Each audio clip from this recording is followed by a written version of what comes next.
Hey guys, so I've got another unboxing preview type video for you today. This is one that I don't think many of you will have actually seen before.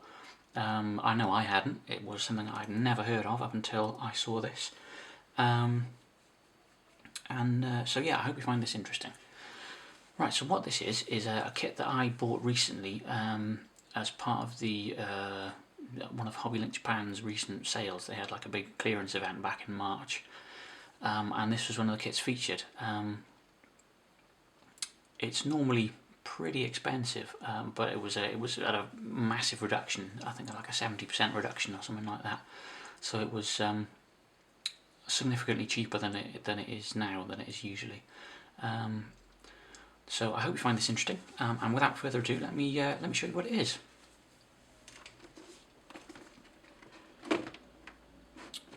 Okay, so there we are. So this is a kit that is made by Kotobukiya, one of the sort of major Japanese model companies. I mean, they make a whole load of other stuff as well. They make a lot of tools and a lot of accessories, and a lot of like PVC figures and all that sort of stuff. But they do some really quite impressive model kits as well. So what this is a Z-Knight, which is something that I'd never heard of before. Now what this is actually a spin-off of Zoids. I know a lot of you will be familiar with Zoids. They're like the sort of big animal robots, basically. You know, so a lot of them are sort of dinosaur based, and they've got some sort of tigers and gorillas and stuff as well. I've seen. I must confess, I don't know a lot about the franchise. It's not something that I've ever been sort of into. Although so the kits are impressive, but it's not something that I've really encountered myself. But this is a thing that I thought looked just interesting. So it's a big giant robot. So I like big giant robots, and this fits the bill, and it looks like a really nice kit. So what I'm going to do, I'm going to open it up, show you a little bit about it, and hopefully it'll be interesting. Anyway, so as I say, Z-Knights is a Zoid spin-off. It was about 25 years ago, about 1990 I think, that this started. There's not a whole lot out there, to be honest. I think it was one of these things that it was sort of started and then never really went anywhere. I know there was a little bit of sort of kind of teaser animation. I think it never got a full like a series. I think Zoids has a TV series or something. I say I don't really know much about it, but I know this did not get very far at all. So they released sort of a range of toys. It's Takara Tomy with the sort of the company behind it. They're one of these massive toy companies. So there were several different action figure type things released back in the day, sort of early 1990s, which were released mainly in Japan. But I think there was a sort of a more limited release in America. I know. I think they changed a lot of they changed the names, and they cut down the number of designs quite drastically. It never really took off.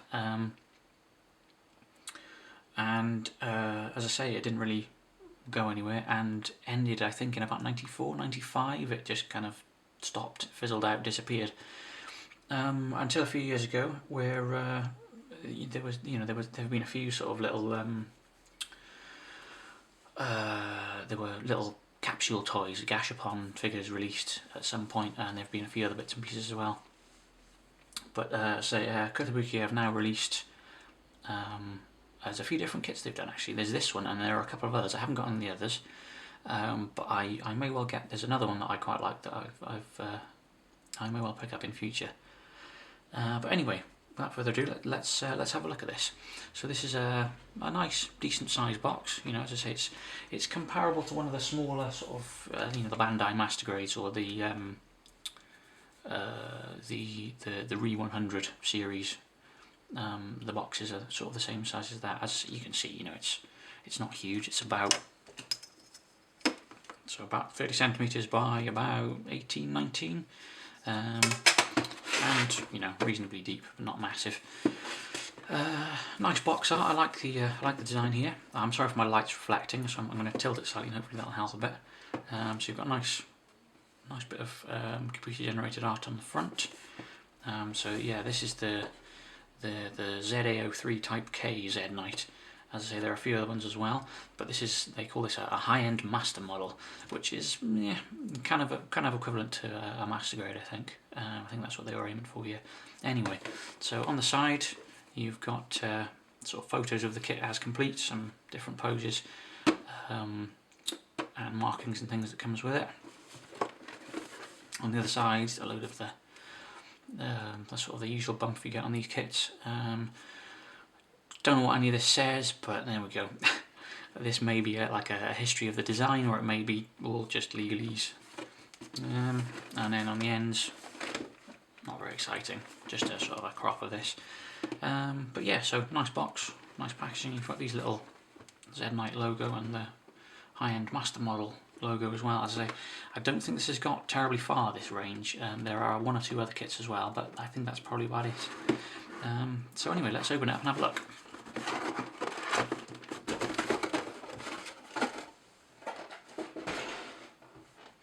Right, so to start with, you've got the instructions. Not, again, sort of equivalent to like a master grade size instruction sheet. You've got sort of kind of moody photo on the front there of the kit rather than artwork. And what you've actually got inside, this is a little, I think this is like a spares request card, but I suspect it's not going to be valid outside of Japan anyway, so never mind. What you've got in the front here, you've got a little bit of manga, which is quite nice. As again, I can't read any of this, but I'm assuming it's giving you some like backstory to the design and what it does. As I say, there's only those 2 pages, but some reasonable artwork out there nevertheless. So moving on, you've got kind of a rough breakdown of the different parts. So you've got the head, which is where the cockpit seems to be. You've got the whole sort of visor folds up and the little chair pops out, that sort of thing. Various details of the different parts here. Just line drawings, but anyway. Next page, sprue tree breakdown. So you tell you what you've got, kit contents. Quite a few duplicates here. So you've got 2 of those, 2 of those, 2 of those, 2 of those, and all the little sort of polycap type bits as well. The instructions are actually very, again, I keep using the sort of the Bandai kind of standard as a measurement. I'm using that purely because that's what most of you will be familiar with, I suspect, because they're extremely popular. So yeah, line drawings as usual, which just details the construction process, which seems very similar to like a master grade or something like that. So you've got a lot of kind of inner frame parts, which the armour then attaches onto the outside. Again, quite a lot of parts. It's quite an involved construction process, so this should take a fair amount of time, I think, which is always good. Looks to be a lot of details, lots of opportunities for some nice paintwork. So that's the sort of main body completed, and then you've got the weapons and things here. So it comes with a sort of a combination sword rifle thing and a big shield, and then how they assemble to the main body of the kit itself, sort of thing. And then the last page is the painting guide. So you've got colour readouts here. I can't read these, but I think it would probably be quite quick to translate these. I think these translate to the Mr. Hobby paints. I'm not familiar with that brand, but I think you've got the Mr. Hobby and the H one. I think might be the aqueous hobby, like the water-based paints rather than the standard ones, which I know aren't water-based. I'm not sure if they're enamel or lacquer, but they're not water-based. So that's nice. So you've got a sort of a detailed. So some of these you've got to mix yourself. Yeah, so it's nice to have that detailed breakdown. I mean, I know these things are, you can't really go for sort of accuracy as such because it's not a real thing, so accuracy doesn't really matter. But some people like to have very specific instructions about paint schemes. And you've also got, this comes with water slide transfers, which is really nice, because as I'm sure most of you know, a lot of the Bandai kits don't come with proper transfers. They come with horrible stickers, or dry rubs, which are better, but I think the water slides are generally give the best finish. Yeah, so that's it. And then the back page, you've got some more sort of action pose photos type thing. Yeah, so that's that. Looks pretty good. So we'll have a look at the parts breakdown now. So as I say, decent sized box of bits. We've got a good pile of sprues there.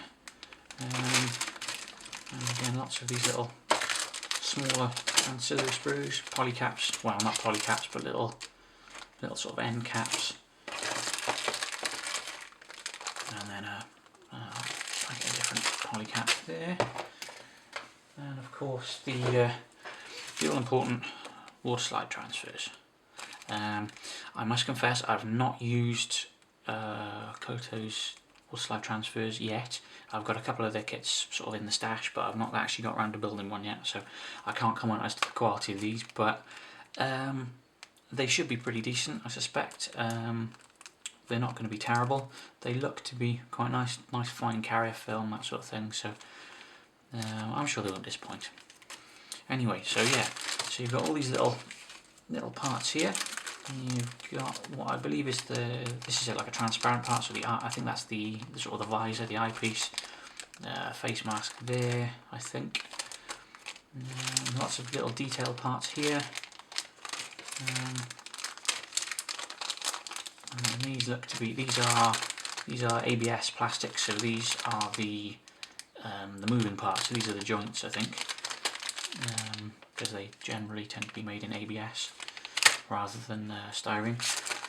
And then polycaps. So you've got four. So you've got two of those, and then one each of these different ones.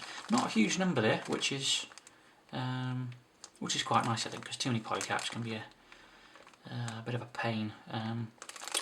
But yeah, so that's those.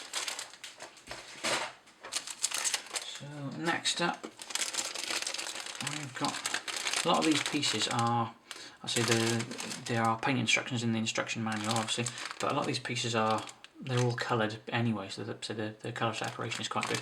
These are actually a nice, I don't know if you're able to see it under my light, maybe if I open the bag you can see it a bit better. But these are actually a nice sort of like a metallic blue finish rather than a flat blue. There are a few little kind of moulding artifacts. I don't know if I'm sure some of you will be familiar with this. When parts are cast, they're injection moulded, so the plastic comes in from the edges. It's forced into the moulds, and where it meets, sometimes you can get these little. They're not faults because the plastic is solid. There's no problem there. But where the two sort of waves of hot plastic have met, and then they then cool, and you can get these little like join marks where they joined up. There's one there, there's one across here, there's one there. It's not a massive issue, but some people are a bit funny about how that might look. So that and that is unfortunately the sort of thing. It won't sand out, so you'll have to paint it if you want to get rid of those. Which is no biggie, but just an issue for some people. Particularly noticeable often on these sort of odd finish plastics. If you've got a flat grey, it doesn't really matter, but on these coloured plastics it's sometimes a bit more obvious. Yeah, so armour parts there. Internal parts here. Again, I'll open these as we go, just because I suspect the reflection from my lights will not work well with the wrapping. Okay, so yeah, again these are a colour plastic. These are kind of a metallic grey. You've got two of these the same, so this is going to be part of the inner frame. You've then got this, So you've got more inner parts here. This looks to be weapons rather than the actual the model itself.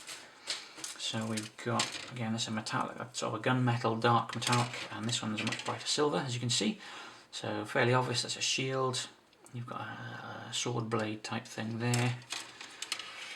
And then the internals here. So you've got, this is the back of the shield. It's in the instructions, it's obvious that fits on the back of that. And then the various other weapon parts here. This is like the rifle, sword, hilt type thing, and the blade goes on there. Don't know what these are. These are more internal frame parts by the looks of things. Might be the body, I don't know. Hard to tell without going through it in detail. But yeah. And then finally, again, we've got two of these. And these are more armour parts. These are, let's say, two frames or so. This is sprue B. Leg armour, I think that's the shin armour there. Various different bits and bobs there. Like skirt armour, I think, that sort of thing. These look to be like pieces of the feet. Maybe shoulder pads or something like that. I'm not really sure. But yeah, again, nicely detailed parts, these. Not a lot on the back, but then you won't see that. But you've got some quite fine moulding here. I don't know how well you'll be able to see that, but it looks pretty decent. Yeah, so that's about it for the parts. As I say, this is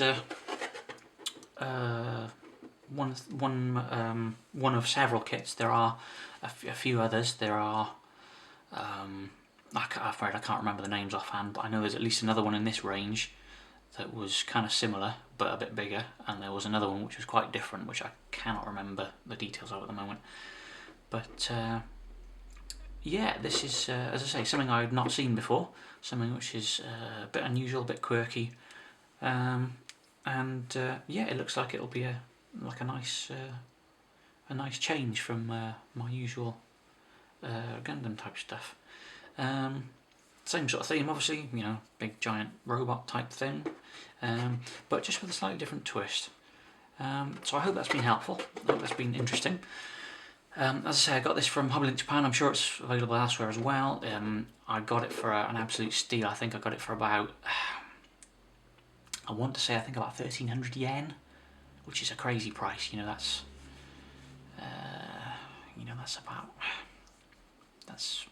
perhaps £10, something like that. Not a lot at all. The list price, I think, is actually about 6,000 yen, which really makes it quite a good deal. I know it's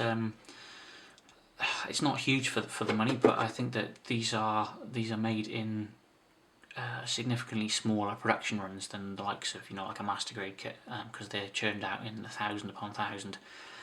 This is a little bit more obscure, so the production runs are smaller, so the unit price is inevitably going to be a little bit higher. Yeah, so I'm sure you'll be able to find one if you went looking for one. It's not discontinued or anything. I think that it was just it's one of these things that passes a lot of people by. But yeah, so I hope that's been informative, useful, has perhaps inspired you to perhaps go and have a look at this. As I say, there's not a lot of lore, backstory, whatever you want to say it, behind this. As I say, it's a Zoid spin-off that never really went anywhere, which is unfortunate. I mean, it might have been something that could have been popular if it had been pursued, but not to worry. So yeah, if you've got any comments, any questions, anything like that, please send me a message or leave them in the comments below. Yeah, if you've enjoyed this, please like the video. I don't make a huge number of these, but they're all going to be sort of on a similar theme. So if you want to subscribe, that's great. But yeah, so yeah, I hope it's been interesting, useful, and I'll see you next time.